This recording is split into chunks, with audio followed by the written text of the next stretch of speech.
बिस्मिल्लाहिर्रहमानिर्रहीम। डॉक्टर शेर मोहम्मद आप लोगों से मुखातिब हूँ। आज भेड़ बकरियों में एक बहुत ज़रूरी और बहुत महलिक बीमारी के मुतल्लिक बहस करते हैं। ये एक बीमारी है जिसको PPR काटा कहते हैं और ये पेस्टिडेस पेटाइट्स रुमिनेंट्स एक बीमारी है, फ्रांसीसी ज़बान के अल्फाज है जिसके मानी है भेड़ बकरियों की वबा।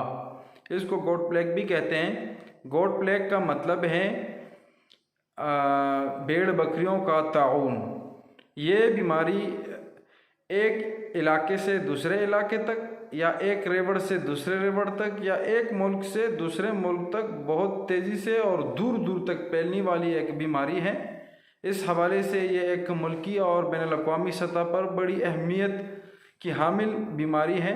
इसको समझना और इसको कंट्रोल करना काफ़ी निहायत ज़रूरी है, क्योंकि ये ज़मींदारों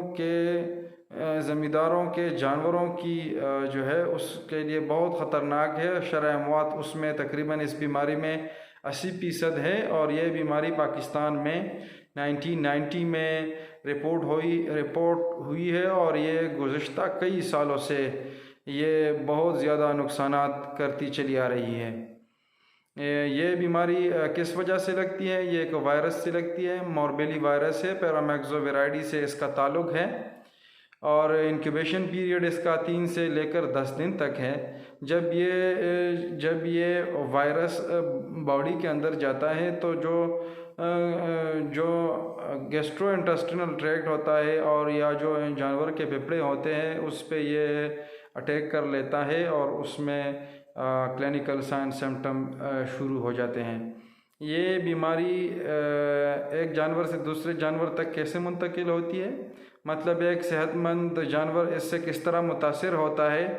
तो जब एक बीमार जानवर चोटी पेशाब कर लेता है या गोबर कर लेता है, मैंगनिया कर लेता है या उसके मुंह से कोई लआब निकलता है, आंखों और नाक से कोई रतूबत खारिज होती है और वो जो है ना ये जरासीम या तो खुराक में शामिल हो जाता है या ये पानी को आलूदा कर लेता है, ये हवा में भी हो सकता है, ये वायरस चारे के अंदर चला जाता है या ये वायरस वंडा, बिचाली या कुरलियों या पानी के बर्तन में चला जाता है और दूसरा जानवर वहाँ से पानी पी लेता है, खुराक खा लेता है तो उसको ये वायरस मुंतकिल हो जाता है।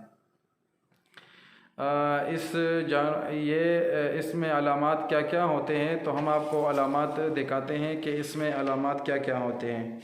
इसमें अगर अलामात की बात की जाए तो ये जो है ये इसमें टेम्परेचर 106 फ़ारेनहाइट तक होता है। हाई फीवर, इसमें काफ़ी हाई फीवर होता है और जानवर खाना पीना बंद कर लेता है, जानवर कमज़ोर लाग़िर हो जाना शुरू हो जाता है। अगर जानवर हामिला है तो उसमें अस्कात हमल भी हो सकती है और इसके अलावा जानवर सुस्त, बेजार और दूसरे जानवरों से अलग थलग दिखाई देता है, खाना पीना छोड़ देता है। इसके अलावा अगर हम इसके आँखों को देख लें तो ये आँखों में जो है ना एक म्यूकोपरुलेंट नेज़ल डिस्चार्ज, ये पहले ये आँखों से आम किस्म की एक सेरस टाइप की फ्लूइड निकलती है, लेकिन बाद में ये लेसदार हो जाती है। और इसके अलावा अगर हम ये इसके उसको देख लें, नाक को देख ले तो इससे भी एक लेसदार मादा जो है ना वो खारिज होता है, जिसको कहते हैं ओकुलोनेज़ल म्यूकोपरुलेंट डिस्चार्ज। इसके अलावा अगर हम इसके मुंह को देख ले तो मुंह के अंदर जख्म हो जाते हैं, ये मसूड़ों पर भी हो सकते हैं, अपर लोअर पैलेट पर भी हो सकते हैं। फिर इसके बाद जो है ये जो सफ़ेद पनीर नुमा एक साहत जो है वो ज़ख्मों के ऊपर बन जाती है।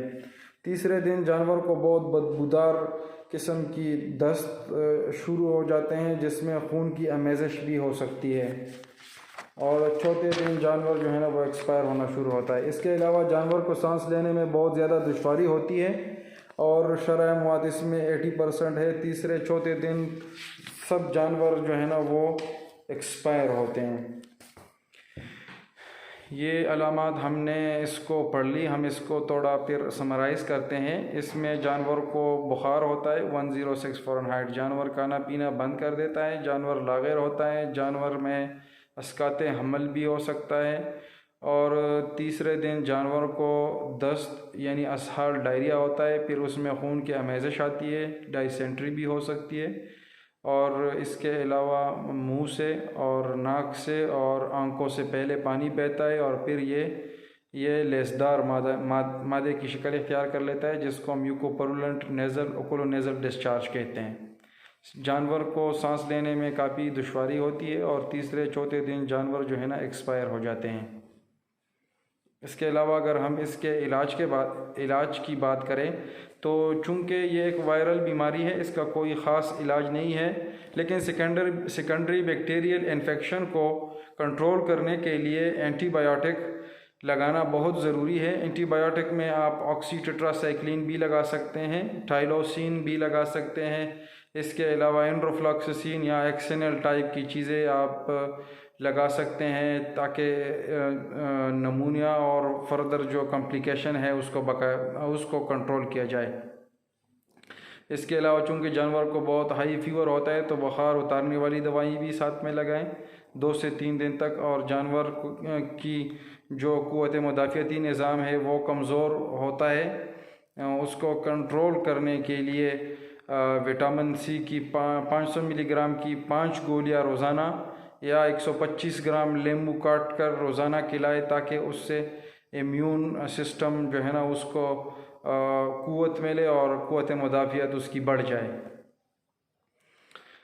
इसके अलावा चूँकि जानवर खाना पीना छोड़ देता है, कभी कभार जानवर ज़मीन पर लेट जाता है, तो उसके लिए आप parental nutrition like Ringer lactate डी वो भी आप लगा सकते हैं, इंट्रावीनस वरीदी टीका भी आप लगा सकते हैं, ताकि जानवर के जो है ना इलेक्ट्रोलाइट और डिहाइड्रेशन और इस तरह, चूँकि जब जानवर को डायरिया होता है तो उसमें इलेक्ट्रोलाइट की कमी आती है, तो उसको कवर करने के लिए आप रिंगर लैक्टेट डी इंट्रावीनस वो आप साथ में ज़रूर लगाएं।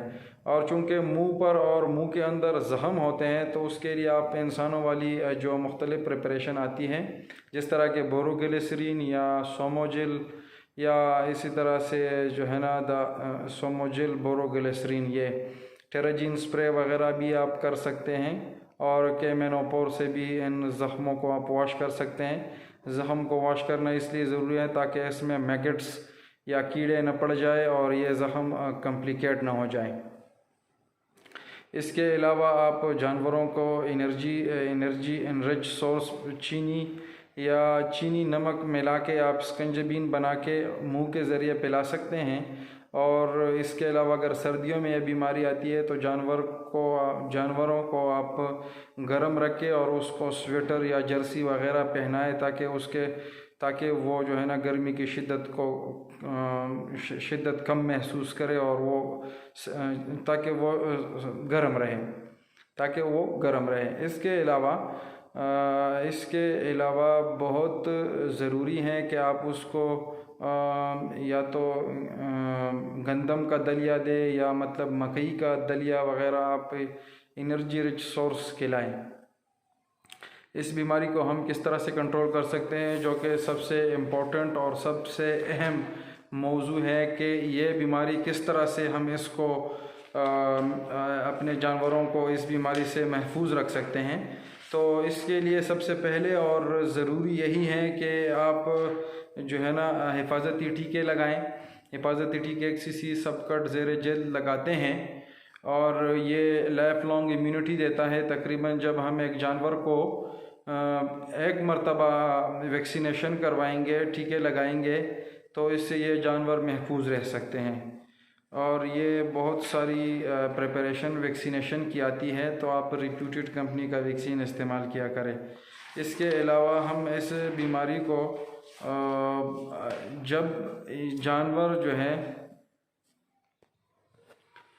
जब आप एक जानवर मंडियों से ख़रीदते हैं तो उसको कम से कम आप 10 दिन तक पहले से मौजूद पुराने जानवरों से अलग रखें, उसको 10 दिन क्वारंटाइन दें। अगर उसमें यह बीमारी नहीं आती है तो आप रेस्ट ऑफ द ब्लॉक के साथ ये नया ख़रीदा हुआ जानवर 10 दिन बाद शामिल करें। अगर आप डायरेक्ट शामिल करोगे और वो मंडी में मुतासिर होता है बीमारी से, तो आपके जो घर पे या फ्लॉक पे या रेवड़ में आपकी बहुत सारी सेहतमंद जानवर हैं, तो उससे ये बीमारी जो है ना, मंडी से ये बीमारी आपके सेहतमंद जानवरों को लग सकती है। इसके अलावा अगर एक ज़मींदार है और एक बंदा है, वो अपना जानवर मंडी में लेके जाता है फ़रोख्त करने के लिए और वो वहाँ पे फ़रोख्त नहीं होता है, तो आप जब वो दोबारा अपने घर पे लाते हैं तो फिर उसको 10 डेज़ क्वारंटाइन का पीरियड दें। 10 दिन तक उसको दूसरे सेहतमंद जानवरों से अलहदा रखें। अगर उसमें अलामात हुए तो उसका इलाज करें, अगर ना हुए तो फिर रेस्ट ऑफ द फ्लॉक के साथ वो आप शामिल कर लें। इसी तरह अपने एक मुश्तरका चरागाह होती है, जिस तरह के हमारे हसन खैल सब डिवीज़न में पहाड़ हैं जहाँ पे हम अपने जानवरों को चराई के लिए हम लेके जाते हैं, और जब हम एक महसूस जगह पर अपने गांव के सारे जानवर इकट्ठे कर लेते हैं, फिर वहाँ से ये पहाड़ों के लिए चराई के लिए हम फिर ले जाते हैं। तो अगर एक बीमार जानवर है और जहाँ पे सारे महल्ले सारे गांव की बकरियां इकट्ठी होती है, तो उससे भी ये बीमारी सारे गांव में आ सकती है। तो जो बीमार जानवर हैं, तो लोगों से हम यही सोशल मीडिया के थ्रू यही पैगाम दे रहे हैं कि जो बीमार जानवर आप घरों में रखते हैं उसका इलाज करें, और दूसरे जहाँ पे जानवर इकट्ठा होते हैं वहाँ पे ना ले जाएं, क्योंकि आप ये बीमारी वहाँ और सेहतमंद जानवरों को मुंतकिल कर सकते हैं। तो ये जहन नशीन कर ले, ये बात बहुत ज़रूरी है। इसके अलावा अगर भेड़ बकरियों के बाड़े में 1 या 2 अदद जोड़े चप्पल या जूते रखें, और ये बात यकीनी बनाएं कि जो भी बाड़े के अंदर किसी भी हालत से जाए, ये चप्पल या जूते पहन कर जाएं और वापस आकर इसे वहीं पर उतार दें। और जो जानवर मर जाते हैं तो उसको दफन किया जाए और अनबुझ चूना उस पर डाला जाए और उसको ज़मीन के अंदर जो है ना तदफीन किया जाए। ऐसा ना हो कि वो बाहर आप लोग फेंकेंगे तो उससे वायरस जो है ना स्प्रेड होने का उसका खदशा हो सकता है। तो ये काफ़ी सारे बातें जो बहुत डिटेल से हमने की, उम्मीद है कि इन सब बातों पे हम जो है ना अमल करेंगे और अपने भेड़ बकरियों को सेहतमंद रखेंगे। जब हमारे भेड़ बकरियां सेहतमंद रहेंगे तो इससे हमारा ज़मींदार खुशहाल होगा, पाकिस्तान तरक्की करेगा। यही हमारा मकसद है कि हमारा मुल्क जो है वो दिन दुगनी रात चुगनी तरक्की करे। पाकिस्तान जिंदाबाद। अल्लाह ताला मेरा, आपका और हम सब का हामी हो। अल्लाह हाफिज़। अस्सलामु अलैकुम वरहमतुल्लाहि वबरकातुहू।